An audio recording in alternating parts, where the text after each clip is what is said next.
In this short video on development economics and barriers to growth and development, let's spend a couple of minutes thinking about currency gaps. So what is a foreign currency gap? Well, it happens when a country experiences a persistent net outflow of its currency across international borders. And typically this can happen where the country is running a persistent and large current account deficit, where the value of imports is greater than the value of exports, as well as the net flow of primary and secondary incomes. A currency gap can happen when there is an outflow of capital for investors. Investors in money and capital markets, such as bond markets and equity markets, get nervous and they take their money out of a country. This is known as capital flight, and we'll cover this in a separate video. And foreign currency gap can often happen when there's a significant fall in the value of the inflows of remittances. That's the money that people who are living and working overseas send back to the country of origin.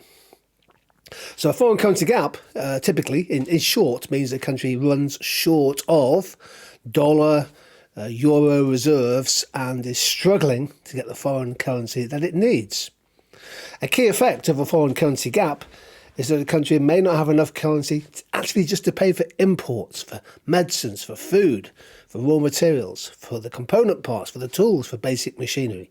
And of course, that's going to hamper both growth and also basic development outcomes. Here are countries, 6 of them, in 2021 that were running enormous current account deficits measured as a share of their GDP. Now, some of this will have been due to extraordinary factors. One would have to look at the average for 5 years in particular. I just think the size of these current account deficits is remarkable.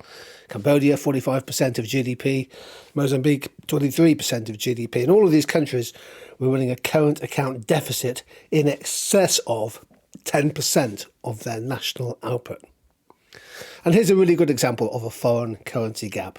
There are no dollars. Foreign currency crunch hits Egypt's economy. This was an article in the Financial Times in the early weeks of 2023.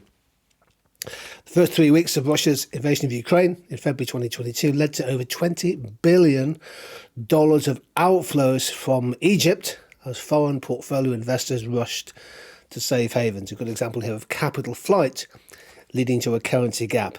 And the FT article argues and says that businesses across the economy, from poultry farms who can't get the feed they need, to car manufacturers who can't get the tools they need and the component parts, they've been badly hit because Egypt imports most of its food and Egypt imports many of the inputs for its key industries. So a foreign currency gap can be a significant barrier to growth and development.